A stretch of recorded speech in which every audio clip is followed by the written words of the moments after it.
चलिए हम लोग स्टार्ट करते हैं। सबसे पहले समझते हैं कि ये हमारा शॉर्ट हैंड क्या होता है। शॉर्ट हैंड, तो शॉर्ट हैंड आपको नाम से ही पता चल रहा है कि इसका मतलब क्या होता है, किसी भी चीज़ को शॉर्ट में लिखना। अब किसी भी चीज़ को अगर हम शॉर्ट में लिखते हैं तो उसको एक और नाम से जानते हैं जिसका नाम हुआ स्टेनो। ठीक है, जो कि हमारे एग्ज़ाम्स वगैरह में पूछे जाते हैं। अब ये स्टेनो क्या है, तो आपका जवाब होगा कि एक लिखने का तरीका है जो कि साउंड को सुनकर ही लिख दिया जाता है। यानी कि हमने साउंड सुना और उसको एकदम स्पीड में लिख दिया, तो इसको हम लोग ये कह सकते हैं कि ये एक तरह का क्या है, तो आपका जवाब होगा राइटिंग और बाई साउंड है। राइटिंग बाई साउंड मतलब आपने साउंड को सुना और स्पीड में लिख दिया।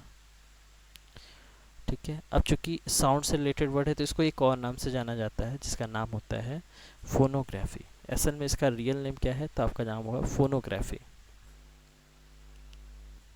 फोनोग्राफी,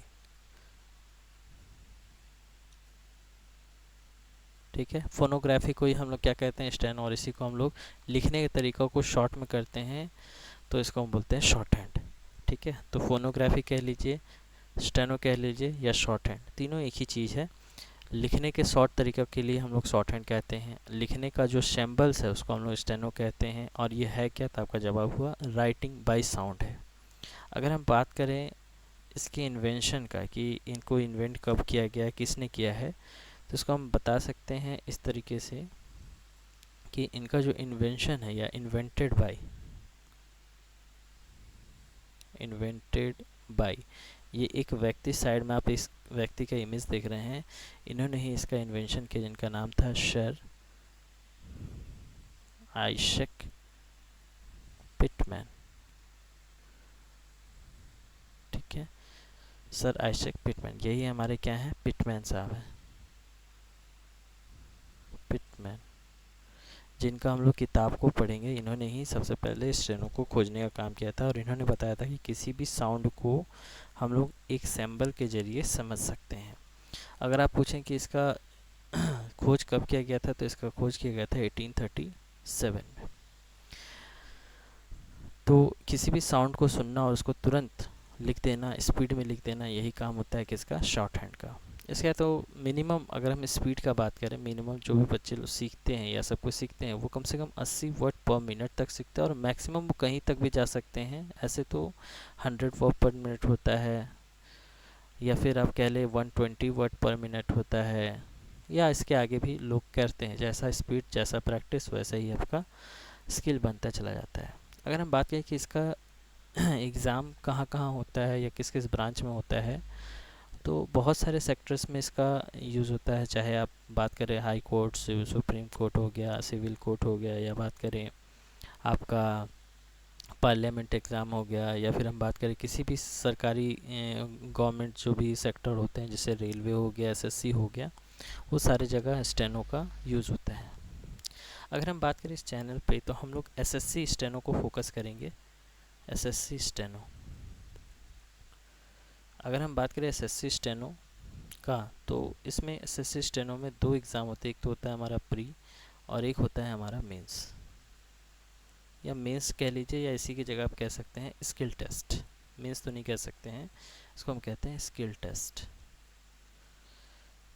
अब इस स्किल टेस्ट में, इसी स्किल टेस्ट में हमसे क्या पूछा जाता है, स्टेनो।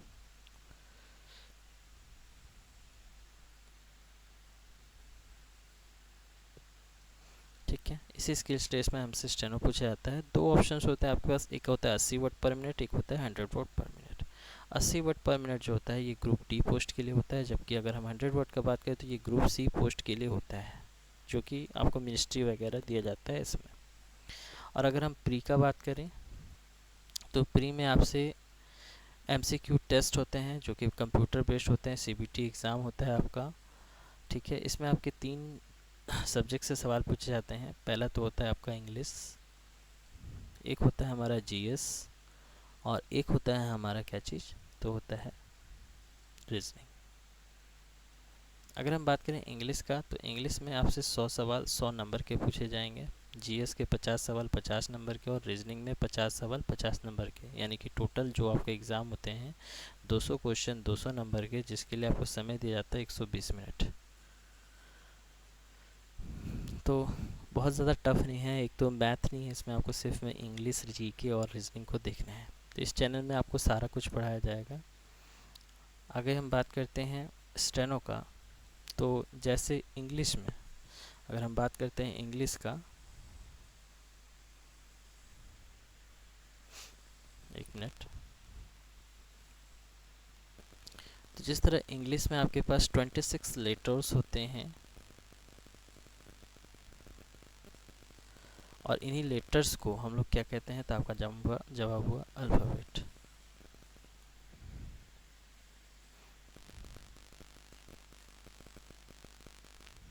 अल्फ़ाबेट। वैसे ही हमारे पास स्टेनो में अगर हम बात करें स्टेनो का, तो स्टेनो में हमारे पास 26 कैरेक्टर्स होते हैं। यहाँ पर हम लोग क्या करते हैं, कोई भी सिंबल का इस्तेमाल करते हैं, तो सिंबल का इस्तेमाल करने के लिए हम लोग यहाँ पर क्या यूज़ करेंगे, कैरेक्टर्स का इस्तेमाल करें। जैसे यहाँ ऊपर में लेटर है, हम लोग किसका इस्तेमाल करेंगे, तो आपका जवाब होगा कैरेक्टर का।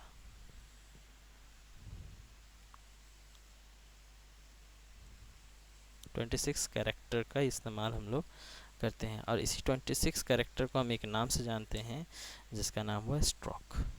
इसका मतलब जो भी कैरेक्टर्स लिखे गए हैं इसको हम लोग क्या कहते हैं, स्ट्रोक।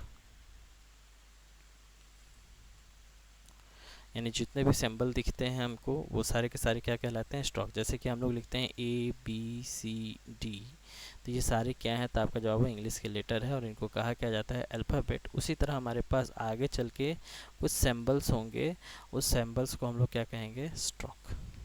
ठीक, अब हम आगे चलते हैं, समझते हैं कि भैया यहाँ जो स्ट्रोक्स बनेंगे वो कैसे बनते हैं। ठीक है, तो जैसे हम लोग को इंग्लिश में नहीं पता होता है कि किसी भी स्ट्रोक को कैसे बनाया गया है, हमारे पास यहाँ पूरा इन्फॉर्मेशन है कि किसी भी स्ट्रोक को यहाँ बनाया कैसे गया है। हमारे पास स्टेनो में सारा स्ट्रोक कैसे बना है इसकी सारी जानकारी हमारे पास है। तो उसी जानकारी को हम लोग देखते हैं कि ये सारे स्ट्रोक्स बने तो बने कैसे हैं, या स्टेनो हमको लिखना कैसे है। सबसे पहले से थोड़ा छोटा कर लेते हैं, थोड़ा ऊपर क्या चीज़ तो हम समझ चुके हैं। अब आते हैं इंग्लिश के सारे स्ट्रोक को समझने के लिए हम लोग एक ज्योमेट्रिकल डायग्राम लेंगे। ज्योमेट्रिकल डायग्राम देखिए, येलो कलर से एक ज्योमेट्रिकल डायग्राम हम लोग बनाएंगे। ऊपर ही बनाते थोड़ा सा, या कलर इसका चेंज कर देते हैं, अच्छा नहीं लगेगा।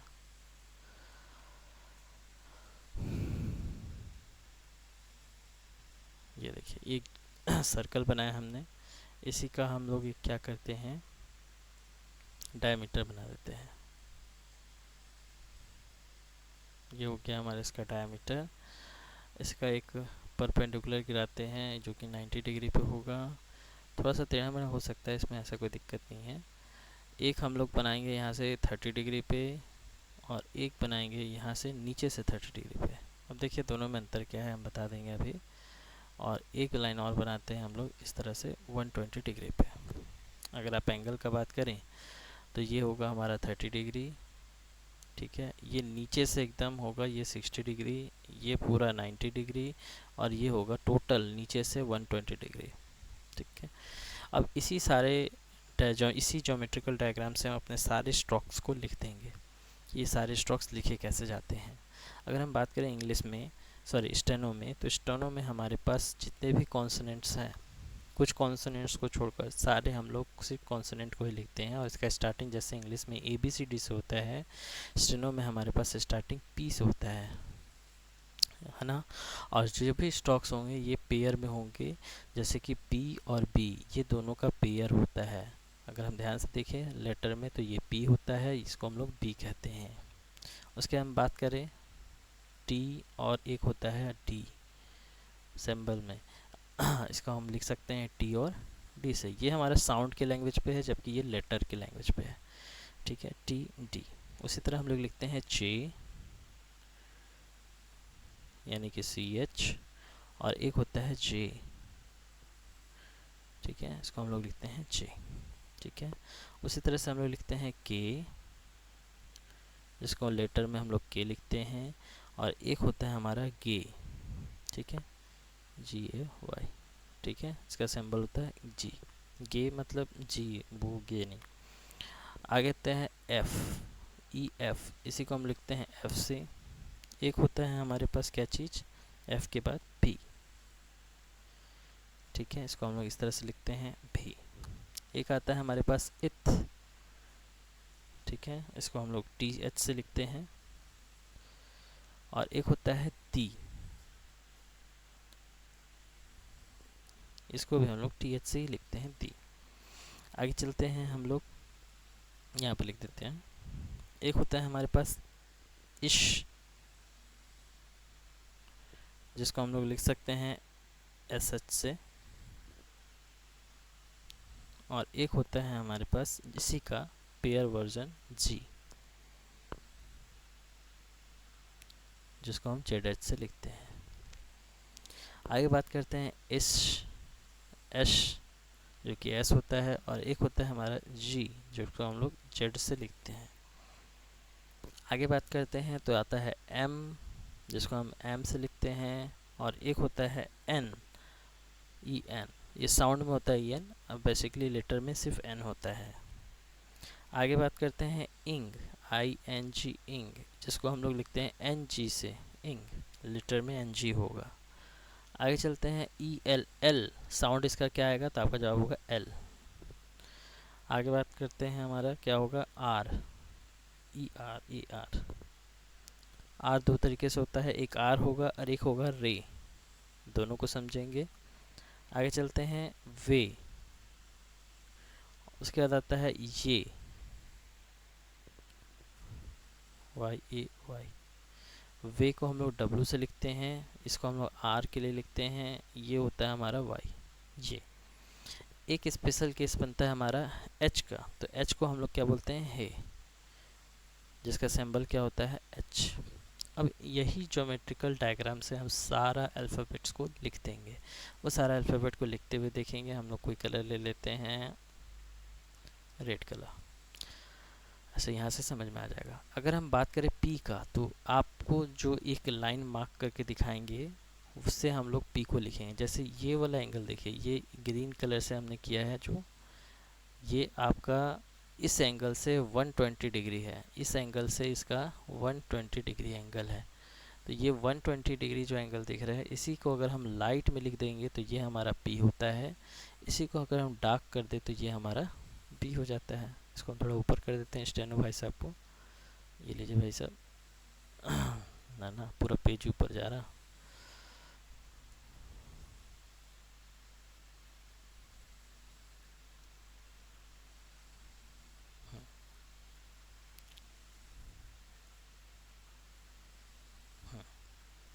चलिए, तो पहले लाइट लिखा हमने पी और इसी को डार्क किया बी, ठीक है।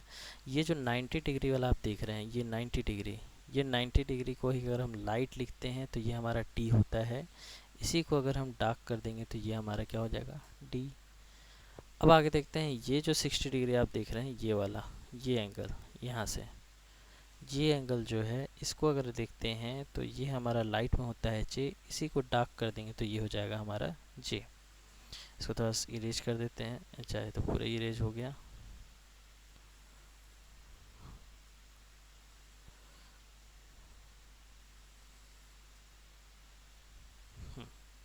इसको हम कवर कर देते हैं यहाँ से।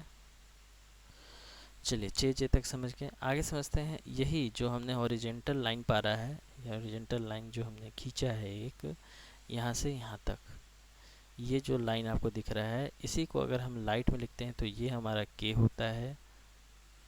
और इसी को अगर हम डार्क लिख दें तो ये हमारा जी होता है। अगर हम इस एंगल को देखें, ये वाला एंगल, ठीक है, इस पार्ट को अगर हम इस तरह से लाइट में लिख देते हैं तो ये हमारा एफ होता है। इसी को अगर हम डार्क कर देते हैं तो भी हो जाता है। ये सेक्शन देखिए, इसके ऊपर वाला सेक्शन, ये वाला नीचे की तरफ, तो इसी को अगर हम इस तरह से लाइट लिखते हैं तो ये इथ होता है। इसी को डार्क कर देंगे तो ये हमारा दी हो जाता है। आगे बात करते हैं, ये सेक्शन यहाँ से यहाँ तक, ये वाला जो सेक्शन देख रहे हैं, इसको अगर हम लाइट में लिखते हैं तो ये एस, और इसी को अगर डार्क कर देते हैं तो जे हो जाता है, जी। ये वाला सेक्शन देखिए आपको, ये वाला सेक्शन, ये वाला। तो इस सेक्शन को अगर हम लाइट में लिखते हैं तो ये एश, इसी को डार्क कर देंगे तो ये हो जाएगा जेड। अगर हम बात करें ऊपर वाले सेक्शन में, ब्राउन कलर लेते हैं, ये सेक्शन देख रहे हैं, ये ऊपर वाला जो सेक्शन देख रहे हैं, इसी को अगर हम लाइट में लिखते हैं या डार्क में, जो भी होगा एम होता है। और इसी के अपोजिट नीचे वाला जो एरिया है हमारा, ये वाला एरिया, इसके लिए हम लोग लिखते हैं लाइट में एन, और इसी को डार्क कर देंगे तो बनेगा एन जी या इंग। ठीक। अगर हम बात करते हैं ये सेक्शन जो हमारा बचा हुआ है, यहाँ से यहाँ तक वाला सेक्शन बचा हुआ है जो ऊपर की तरफ जा रहा है, तो इसको अगर हम लाइट में लिखते हैं तो ये हमारा बनता है एल। उसी तरह से अगर इसके अपोजिट साइड में, यहाँ से यहाँ तक वाला अपोजिट साइड, ये वाला साइड, तो इसको लिखते हैं तो ये बनता है हमारा डाउनवर्ड आर। और इसी को अगर हम ये वाला जो एक्स्ट्रा एक एंगल दिख रहा है, ये वाला एंगल, ये वाला जो 30 डिग्री का हमने एक्स्ट्रा खींचा था, इसी को अगर हम यहाँ ले बनाते हैं तो ये बनता है हम लोग का आर। स्टॉक को अगर थोड़ा सा घुमा के ऐसे ऊपर करते हैं, सिग्नेचर या साइन जैसा जो सही करते हैं, उसको हम लोग बोलते हैं वे। इसी को अपोजिट साइड से लिख देते हैं तो बनता है ये। अगर हम एक छोटा सर्कल लेकर नीचे की ओर ले आते हैं तो ये बनता है हमारा एच, और इसी सर्कल को ऊपर की ओर लेके जाते हैं तो ये हम लोग को बनता है एच। ये होता है हमारा क्या चीज़, तो डाउनवर्ड एच। ये होता है हमारा अपवर्ड एच। आगे हम लोग समझेंगे कि ये अपवर्ड और डाउनवर्ड एच क्या है। फिलहाल अगर आप ध्यान से समझें तो यहाँ पे जितने भी सिंबल्स लिखे गए हैं और सबका हम एक मार्क कर देते हैं। ये ऊपर से नीचे की ओर आया है पी, इसी को डार्क किए हैं पी। ऊपर से नीचे की ओर आया है टी, ऊपर इसी को डार्क कर दिए तो डी। इस साइड से ये जे, डार्क किए जे। इस साइड से ये के, इसी को डार्क किए गे। नीचे की ओर आया है एफ, नीचे की ओर आया है डार्क में वी। ऊपर से नीचे की ओर आया है इथ, इसी को डार्क किए डी। ऊपर से नीचे की ओर आया है एश, इसी को डार्क किए जी। ठीक है। ऊपर से नीचे की ओर एस, इसी को डार्क किए जी। ठीक है। हॉरिजेंटली लेके चले, वर्टिकली, सॉरी, हॉरिजेंटली और वर्टिकली जो भी है, हम लोग इसको क्या लिखते हैं, एम और एन। ऊपर नीचे से ऊपर की ओर जा रहा है, देखिए एरो नीचे से ऊपर की ओर गया है एल। ऊपर से नीचे की ओर आया आर, इसी से नीचे से ऊपर की ओर गया है R, upward R, downward R. ये डाउनवर्ड, ये डाउन पोजीशन में जा रहा है डाउनवर्ड आर, ये अप की ओर जा रहा है तो अपवर्ड आर। इसको हम घुमा के ऊपर की ओर लेके गए हैं वे, इसी को घुमा के इधर से लेके गए हैं तो बना ये। इसको घुमा के नीचे की ओर लेके आए हैं तो डाउनवर्ड एच, इसी को घुमा के ऊपर की ओर गए हैं तो ये हुआ हमारा अपवर्ड एच। तो ये हमारा डायरेक्शन होता है, ये सारा डायरेक्शन में बताता है किसी अल्फ़ाबेट को कैसे लिखा जाता है। तो ये था हम लोग का बेसिक, ये डायग्राम या सिंबल्स या कैरेक्टर कैसे बनाए गए हैं। इसी को अगर आप बुक में देखना चाहते हैं तो आपको बुक में देखने को मिलेगा। ये देखिए, ये हमारा बुक में देखने को मिलेगा। ये आगे हो गया, ये सारा सैम्पल दिया गया है। देख लीजिए पी, बी, टी, डी, जे, जे। ये देखिए ऊपर से नीचे की ओर आ रहा है पी, ऊपर से नीचे डार्क आया बी, ऊपर से नीचे लाइट टी, ऊपर से नीचे डार्क डी, ऊपर से नीचे जे, ऊपर से नीचे डार्क जे, सीधा सीधा में के, ऊपर सीधा सीधा में डार्क में के, ऊपर से नीचे की ओर एफ, ऊपर से नीचे की ओर भी। ये हो गया हमारा इथ, ये हो गया हमारा डार्क में दी, ये हो गया हमारा एस, ये हो गया जे जी, ये हो गया इश, ये हो गया जी, ये हो गया हमारा एम, ये हो गया हमारा एन। ये हुआ हमारा क्या चीज़, आई एन जी। ये नीचे से ऊपर की ओर देखिए अप लिखा भी हुआ, नीचे से ऊपर की ओर गया एल हो गया, और ऊपर से नीचे की ओर देखिए नीचे डाउन लिखा गया, ऊपर से नीचे की ओर आया तो ये आर, लेकिन यही नीचे से ऊपर की ओर चल जाए तो रे।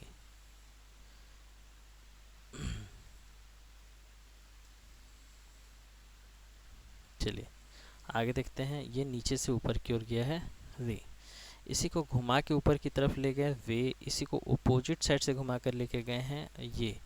इसको सर्कल से ऐसे घुमा के नीचे की ओर आए हैं हे, इसी को सर्कल से घुमा के ऊपर की तरफ ले गए हैं है। दोनों ही एच है।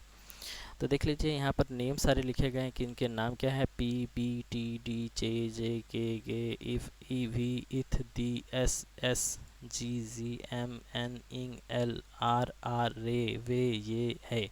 तो ये सबका लेटर भी लिखा गया है, इससे सारा वर्ड भी बनाकर दिखाया गया है। हम लोग को क्या करना है कि जब प्रैक्टिस स्टार्ट करना है, क्योंकि ये सारे जो भी कैरेक्टर्स है हमें दिमाग में तुरंत याद नहीं होंगे, थोड़ा सा इसको प्रैक्टिस करना पड़ेगा। तो प्रैक्टिस करने के लिए हम लिखेंगे पी और बी। ठीक है। और इस पी और बी को लाइट और डार्क स्टॉक से याद करते हुए चलेंगे। जैसे हमने लिखा पी, इसी को डार्क किया B, P B, P B, P B, P B, इस तरह से याद करते हुए चले जाएंगे। इसी तरह से नीचे में हमारा आता है टी और डी। तो एक देखिए ये सीधा लिखा टी, डार्क किया D, T D, T D, T D, T D, इस तरह से लिखते हुए चले जाएंगे। ये हमारा डी डी हो गया, टी डी रखेंगे। लिखते हैं उसी तरह से सी और सी एच और जे, जे और जे। तो इसी को लिखिए चे जे, चे जे, चे जे, चे जे, चे जे, ये हमारा चे जे हो गया। उसी तरह से हम लोग जो भी चीज़ है नीचे लिखा हुआ है के गे, के और जी, के जी को भी कह लीजिए के जी, के जी, के जी, इस तरह से याद करते हुए सारा चीज़ याद करेंगे हम। उसी तरह से लिखा हुआ है नीचे एफ़, ठीक है। तो ये लाइट हुआ एफ़, और इसी को भी लिखना है तो हम लोग डार्क कर दिए भी, एफ़ भी, एफ़ भी, एफ़ भी, इस तरह से याद करते हुए चल जाएंगे जब तक कि ये स्टॉक हमारे दिमाग में ना घुस जाए। इसी तरह से देखिए एश है, एश के बाद जी, इस जी, जो भी कह लीजिए। यहाँ आगे है एम, एन, इंग, इस तरह से एम एन इंग ऐसे याद कर लेंगे। अगर नीचे से ऊपर की ओर जा रहे हैं तो ये हो गया हमारा क्या चीज़, एल, तो ऐसे ही हम लोग याद कर लेंगे एल एल एल। अगर ऊपर से नीचे की ओर आएंगे तो आर हो जाएगा, देखिए आगे लिखा होगा ऊपर से नीचे की ओर आर। इसी का अगर हम आर का एक और याद करें तो ये देखिए ये 30 डिग्री नीचे से इस एंगल पे 30 डिग्री है, नीचे से ये 30 डिग्री होना चाहिए, तो ये आर होते चले जाएगा।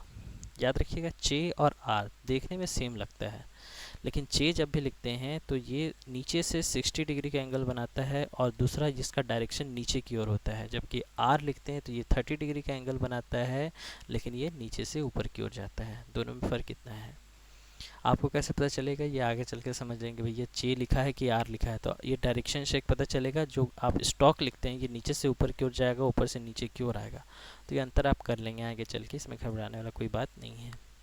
आगे इसी में सिग्नेचर के जैसे लिखा वे वे वे, उसी का अपोजिट से लिखा ये। अब देखिए इसी को घुमा के लिखते हैं एच, डाउनवर्ड में एच एच एच एच, इसी को अपवर्ड में लिखा है एच एच एच, ये सटा होना चाहिए एच एच। ये हमारा हो गया टोटल स्टॉक्स। अब इसको हम लोग इसी तरीके से याद करेंगे जो कि आपको नेक्स्ट स्लाइड में देखने को मिलेगा। ये देखिए हमारा जो एक्सरसाइज 1 है, अच्छा ये जो हमारा एक्सरसाइज 1 है इसमें हम लोग को वही चीज़ बताएगा कि किसी चीज़ को कैसे याद करना है। जैसे आप ध्यान से देखेंगे तो यहाँ लिखा हुआ देखिए ऊपर से नीचे एक एरो दिया गया है, ये वाला जो हमको बता रहा है ऊपर से नीचे लिखना है P P P P T D T D, ठीक है। चे जे के गे एफ एफ वी इथ इथ, जो भी चीज़ लिखा हुआ है सारा प्रैक्टिस के लिए दिया गया है। आपको इसी को बस प्रैक्टिस करना है, कॉपी में पी बी करके प्रैक्टिस करना है। अब यहाँ तक जब हम लोग कर लेंगे तो आगे चल के हम लोग सीखेंगे कि किसी भी स्टॉक को ज्वाइन कैसे करते हैं या ज्वाइंट स्टॉक कैसे बनाते हैं, किसी भी दो स्टॉक को ज्वाइन कैसे करें। जैसे पी लिखा है उसी में टी भी जोड़ दिए, तो ये स्टॉक कैसे ज्वाइन होता है, ये सारा चीज़ हम लोग नेक्स्ट क्लास में पढ़ लेंगे। तब तक के लिए हम लोग यहाँ पे रखते हैं। नेक्स्ट क्लास में जब भी मिलेंगे तो हम लोग इसके स्टॉक्स को ज्वाइंट करना सीखेंगे। चलिए आज के लिए हम लोग इतना ही रखते हैं, मिलते हैं नेक्स्ट क्लास में। Thank you.